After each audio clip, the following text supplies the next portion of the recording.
Hey guys, Sen here. I've saved up a bunch of Capital Peak replays over the past couple of weeks and I've chosen out the best ones to share with you guys. We've got a ton to cover today, so let's just hop straight into it.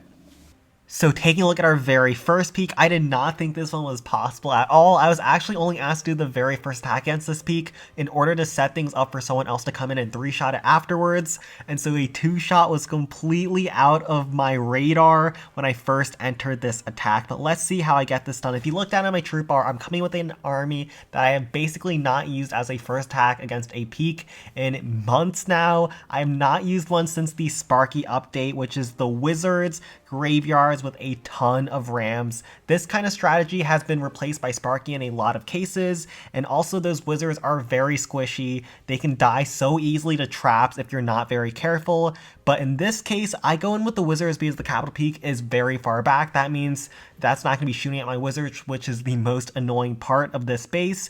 And then the blast bows are not chainable with Sparky because there's nothing that's touching those buildings, but we can get those wizards on top of the blast bows and we can actually get some chain value off of those as well. So this base, everything is spaced out pretty well to where Sparky is quite awkward to make work, but the wizards can push through, and we're going to use a frost belt in the middle, freeze up all these splash defenses as well as the dragon, and that will enable my graveyards to be more effective when I drop them on top of the giant cannons. And then I'll use a pack of split archers at the very bottom, or I tried to split them but they get blown up by the bomb at the very start, so I dropped down a barb to help clear the trash buildings that the archers have left behind. We need to be very careful, like I said, when it comes to traps. A zap trap gets pulled, and now that a bomb as well as a zap trap has gotten pulled, I'm comfortable with sending a wizard down low, a couple of rams to go in to test for some more traps as I drop down my next wizard. Another 2 rams pull another 2 zap traps. I'm just slowly trickling in my wizards, and then we'll finally drop down or graveyards on top of the giant cannons as my troops start approaching. Some more rams, some more graveyards. The wizards are pushing their way in after clearing all those trash buildings now. A hog glider on top of this bomb tower to help collapse it, and it's just a matter of seeing where my wizards are and trying to remove the threats that could actually kill them. We have an Inferno Dragon for the middle enemy super. That's really annoying, but there's no air defenses around, so the Inferno Dragon is going to have free reign to try to take that thing out. The wizards are also going to assist as well, and it's just spamming in the hog riders wherever they're needed and trying to take out as much as we can on the first attack. The mortar will go down. The wizards are getting their huge chain on top of the blast bow as they finish that thing off, and at this point I did not think this was possible to 2-shot at the very start, but I'm starting to think that it might be possible. So I tell my clanmates to back off, and I'm going to try to go in with the second attack because they were already planning to go in after I finished my first attack to try to go in for the 3, but I thought that the 2-shot could actually be doable from here. And we're going to come in with the similar strategy, a frost on top of the peak as well as the Inferno Tower. Freezing the peak is almost always a good idea because it makes that so much more manageable. And where do we drop our graveyards? Well, we're going to drop a graveyard where there's gaps inside the base. So behind this multi-cannon, help distract the multi-cannon so we can get some hog riders on the approach as well as the Inferno Tower, slow it down so we can collapse all these right side buildings very easily. And then we'll hold on to our other graveyard to use on the back section around the Spear Thrower where you see a lot of 2x2 gaps. There could be giant bombs that blow up my wizards, so we want to use those graveyards to keep those wizards alive, because they provide so much DPS if you can keep them alive. And so one graveyard at the very start, a giant to tank the blast bow from far away, as well as all of the defenses that could shoot at my wizards. And now I am safe to drop all 5 of those wizards straight on top of this Inferno Tower and try to chip through as many of these defenses as possible. Just like that, those rock artilleries are distracted. 1 hog rider or 2 hog riders to go in to stun some defenses as well, provide some extra DPS. Had I opened up the wall earlier, those wizards would have gone up towards the blast bow, gotten huge chain value, but a lot of my wizards are now walking. Only 2 of them have stayed behind, getting a little bit of chains over there. So all my troops are now splitting, and we're going to use our hog riders to keep as many of our troops alive as we can. The carts are also going to get killed. This is why I wanted my wizards to go to the left-hand side. The cart as well as the enemy giants are very annoying on the peak, but those wizards are going to do a great job at removing those threats. A Tesla down low is going to get swarmed by my Larrys, and we'll just use a ram to break those Larrys through, but there's so much going on, so much things going on around the map. My iPad is completely zoomed out so I can keep track of everything that's going on. We have one hog glider left. We're going to wait for the air defense to go down so we can directly target that peak, stun that thing to make sure the swarm can overwhelm the peak on the backside. The frost makes the peak so much more manageable. We have a couple more wizards alive, but you can see we have a nice spread on those hog riders. They're not all going to get one shot by a single peak shell, and we have so many troops that are all converging to the last defense on this base. This was a pretty crazy two-shot. Graveyard is still Graveyard, and it can be very disgusting at times, but we were able to get proper tanking on our wizards on both of the attack. They got so much chain value throughout the base. I never really use this attack against the peak anymore because it's very unreliable as a first hit, but if you can find the right times for it and you think Sparky and Golem won't work, the Graveyard Wizards can still prevail. Taking a look at our second capital peak, if you'll notice, I'm coming out with a haste Sparky attack. I almost never go in with haste with Sparky against the capital peak because you really need the extra damage that the rage provides and not just the speed from the haste, because there's so many high HP defenses that you can't one shot with Sparky otherwise that the rage spell just gets you so much value. But in this case, I noticed that a lot of the defenses on the outskirts are one shotable by Sparky anyways, and so I don't really need the damage boost that the rage spell provides. Just zooming the Sparky into the defenses faster is going to be more beneficial to me because I don't have to spend so many troops in terms of tanking. Also, the haste spell will be more beneficial on the second attack, which you will see in a moment, but I'm planning to send my Sparky around the outer ring away from all the big defenses so there's not too much fire on top of the Sparky. There's a couple of giant cannons that can reach this outer ring, but nothing else can, and so that's why sending the Sparky to shop around the ring and grab so many defenses for free is going to be so good. A pack of split archers on the approach to clear some trash, some ramps to open up the walls, as well as get those barbs inside. And now I was actually planning to use a hog rider to snipe the air defenses and then use a pack of split minions to kill the giants as well as the raid carts over the walls, but this is where I realized I messed up as the raid cart starts walking towards the fence. I did not know that there was a fence on the wall over there. Also, two Teslas pop on me, which is really annoying. That's going to kill those hog riders anyways. And so now it's time for plan B. Use the archers, those barbs, to spam them in to try to kill them off. A Sparky on top of the air defense, chain down the air defense as well as chip down that Tesla, and the barbs as well as the archers. All that spam will overwhelm those enemy raid cart troops that fire super slowly. They were outside of range of any defenses after the Teslas went down, and now the Sparky is pushing her way in. Like I said, we're going to use the haste spell to push her in towards all those defenses. The giants to tank, not the rams in this case, because we don't want to open up the walls. We don't want to let the Sparky go into all of this damage. We just want her to start shopping around the outside of the base. There's some traps that are going to get pulled, but the archers are actually staying alive forever because there doesn't seem to be any bombs on the outside. So those archers are actually going to get way more value than I expected. I was expecting to have to use another pack of archers, but we'll just hold onto that for now. Sparky is going to finish off the Spirit Thrower, finish off the Rapid Rocket, and I bring a Frost spell because we don't need the Rage spell in this case, and we're just going to freeze up all these defenses and let the Sparky beat through the wall on her own. She does get locked onto by the Blasto, but I'm not worried here because I know that the Sparky will push herself back outside of range of any of the defenses with her pushback as she shoots her shots and gets through the wall on her own. We're not going to waste the last ram. We really need our last ram as well as Giant to try to tank for Sparky and let her get as many chains as possible. She's locked onto the multi-mortar, which is huge, so she'll chain the Giant Cannon as well as the Inferno Tower.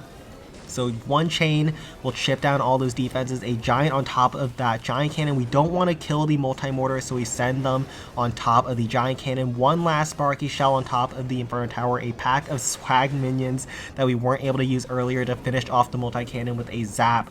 And the enemy super is going to be really annoying on the second attack, but we will try to figure out a way to manage. The bomb tower is what we're going to try to take out with the archer so we can set up really nice chains with the Sparky on the second attack. But the haste spell is also good because we can send in the Sparky back into the haste spell, come in with a very similar plan from the first hit, instead this time going up the left hand side of the base and before we start pushing our way in. So We try to use a barb to try to chip down the bomb tower. That did not work, and so we're going to use the giant to chip it down before it moves farther into the base. Sparky's going to one-shot the cannon, one-shot the spear thrower, as well as the rapid rocket, and then push her way towards the left. Same as last time.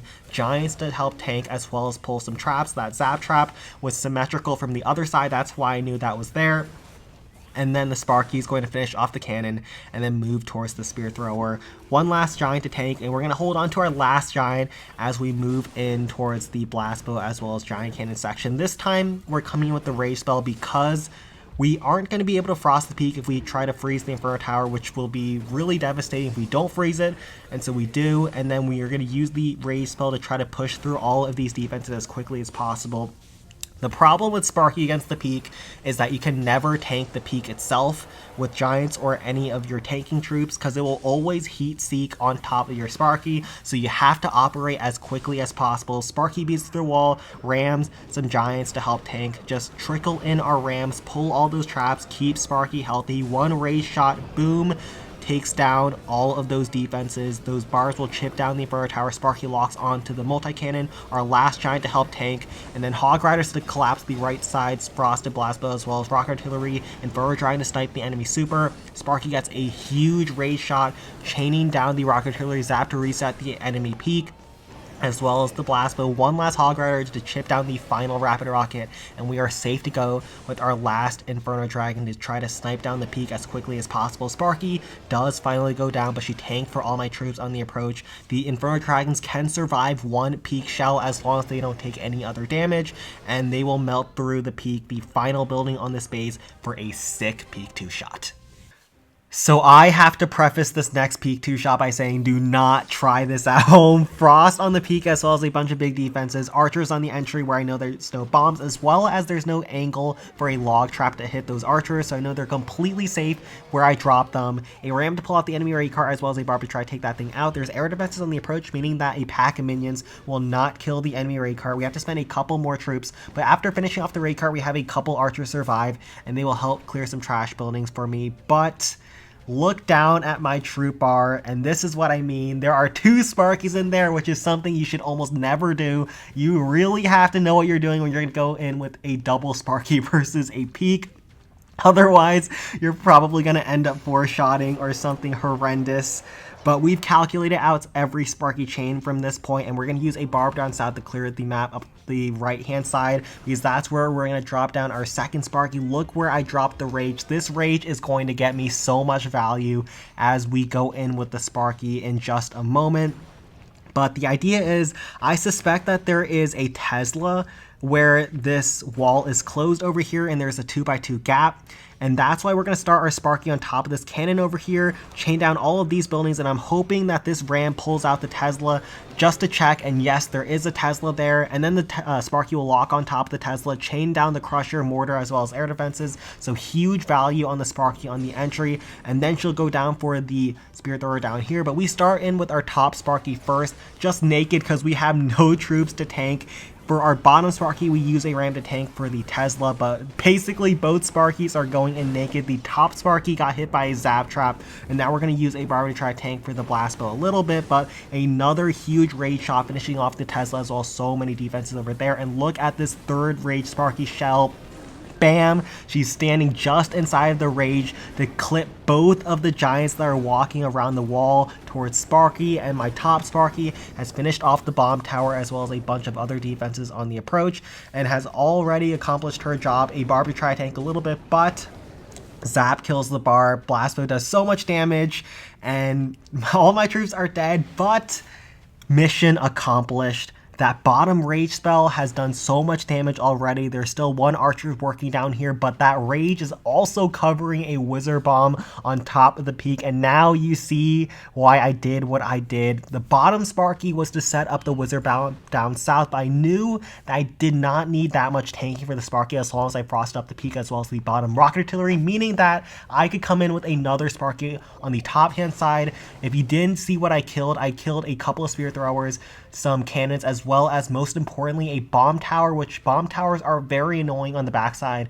when you're trying to finish off with Graveyard Wizard Hog. So We have perfectly set up the base for a nice wizard bomb finish. Also, killing the giants on the bottom side will expose this dragon, which was completely deep inside the base, and I couldn't take that out on the first attack, but now we can before we send in our graveyards. Pull it out with a barb and then use the Inferno Dragon to kill the enemy super. I actually ended the raid early on the first hit, meaning that I did not want to kill this bottom Trasha. I wanted to use that Trasha as an anchor point so I could drop a Barbarian. The Barb will lose its rage ability, slow down as it goes down to the next little clan house, and then it'll make it more manageable to Inferno Dragon snipe the enemy super, just like this. Take it down, then I'll wait for my Inferno Dragon to get killed by the Peak as well as the Rock Artillery, because we do not want any air Larrys. Those are completely wasted, so wait for that thing to finally go down. You have all the time in the world when you're using Graveyard Hogs. Drop down our graveyards. I'll drop them away from the Wizard Towers, trying to distract as many defenses as possible, especially in between these two blast moves where I suspect there could be a ton of giant bombs there.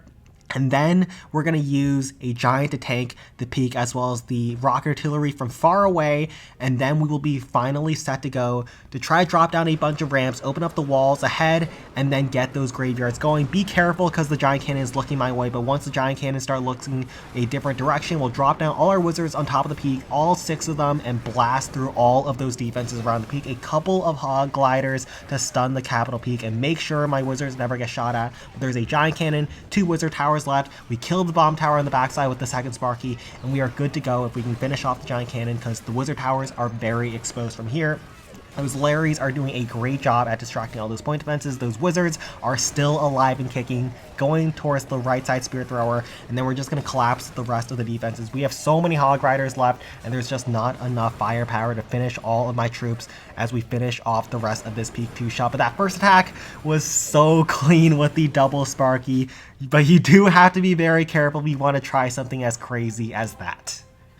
So this next capital Peak is not the hardest base in the world. A ton of ruins on the outside and all the defenses are clumped up and kind of awkwardly thrown around the base, but it's still capital Peak, and this hit was so clean that I had to share it anyways, and also a ton of fun. Those barbs are getting zapped down, they're getting logged down, but this last barb survives just long enough to get the last stab on top of the trash building. Open up the map for deployment. We use some ramps to open up the walls as well as get those barbs to tank the Sparky and the Perch. Before the Spear Thrower as well as cannon go down, we drop down another ramp to open up that wall up ahead so that the Sparky, after she chains down the Rapid Rocket, pushes herself away from the multi-cannon, will go after the Spear Thrower and take a more right side angle. Some ramps to open up the walls, pull some zap traps on the approach, and notice how I dropped the Erase Spell really close to the outskirts of the base. Normally I recommend if you're going to bring a Erase Spell with Sparky that you try to cover the Peak if humanly possible, but the Peak is really deep, but I've also calculated out every single Sparky chain, and I know that this Rage Spell is going to be money because I need to one-shot this Crusher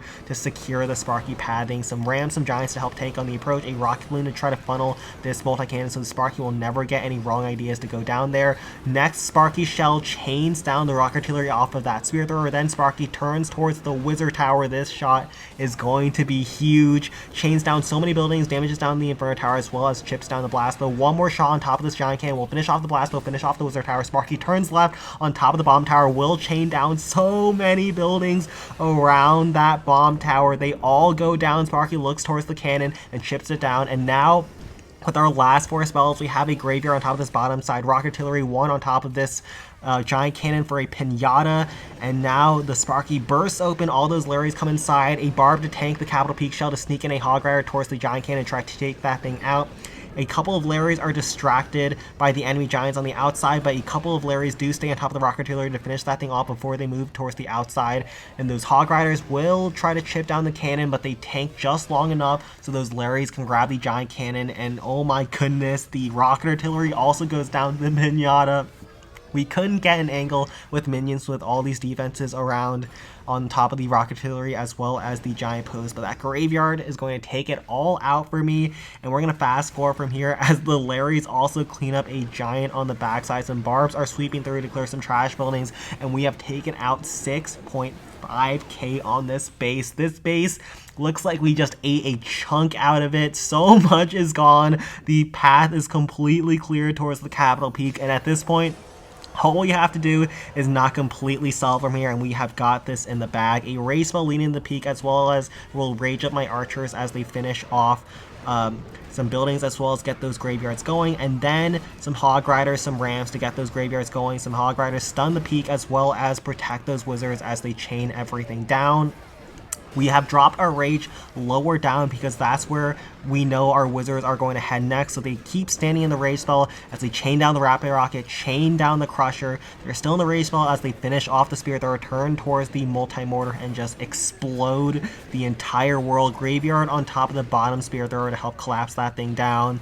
Graveyard on the top side to distract all those defenses over there. Those Hog Riders finish off the bomb tower, and we have so much army left. The Wizards are still alive. The Hog Riders are still alive. 3 Hogs on the deployment bar. We have just way too much left, and we have so much for these last couple of ruins.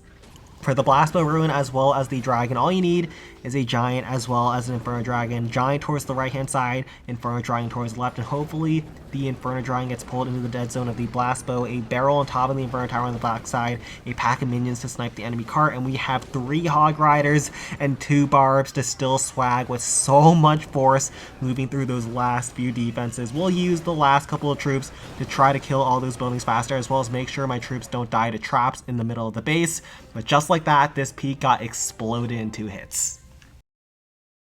This was not the best attack. I made so many little mistakes, so many things went wrong, but things still worked out in the end, and let's break this down. Let's start off with a pack of split archers. I try to split them, but unfortunately they start grouping up and then walk into a giant bomb. A giant to go in and tank for Sparky on the approach, as well as a Hog Rider to go in as the giant is distracting on top of this cannon down here. That will help funnel the Sparky upwards, as well as make sure that I don't have to spend too much tanking on the approach. Just get rid of that cannon so we don't have to waste too much time, and then more giants to help support, more barbs to open up the trash that the archers weren't able to kill. We're doing a mini Sparky walk on the approach as the Sparky will be outside of range in the Inferno Tower, and now we finally break the Sparky in, use some more Rams to tank. The mortar is low, but we want to get a Sparky chain on top of the Blastbow as well as the Inferno Tower, and so we use Rams and not giants, but those barbs inside those Rams are double agents, killing the mortar before we get a Sparky chain. The cannon cart locks onto my Sparky. We use some barbs to finish that off, but my Sparky has taken so much damage already. Some more barbs to help tank. We have actually run out of giants, and we only have 4 more Rams left. I mistimed the Ram, and the Inferno Tower locks onto my Sparky. I zap to reset, and the Rams just don't go ahead of my Sparky, and she goes down before getting the second shot and finishing off the Blastbow as well as the Inferno Tower. So not ideal on the approach. I didn't use Rams on the approach because we didn't want to break my Sparky inside the base. I wanted her to walk her way around and get a lot of value on the outskirts, but then we just had too many Rams left over down the stretch, and we just couldn't properly tank for Sparky. But we're going to use the rest of those Rams up the right hand side. There's a lot of closed compartments with a bunch of trash buildings, which are going to be really annoying when it comes to time on the second attack. So getting rid of a lot of those little trash huts with those Rams is not terrible value, but obviously not the most ideal first hit. Still, we have a rage spell leading into this Inferno Tower as well as Blastbow, so that means we're going to drop down our Sparky right back inside, but unfortunately my Rams kill the Inferno Tower again, and we don't get a Sparky chain. She goes down towards the Rapid Rocket, chains down the Spirit Thrower, goes down towards the cannon, but then walks outside of range of the rage spell. Things aren't looking great for me, but we have pulled out the enemy super, and now we can use an Inferno Dragon inside the rage spell and then use a barb to chip down the remaining HP on top of the giant cannon. Sparky's going in on top of the wizard tower, but my Inferno Dragon somehow survived just long enough to kill that thing before Sparky gets a chain.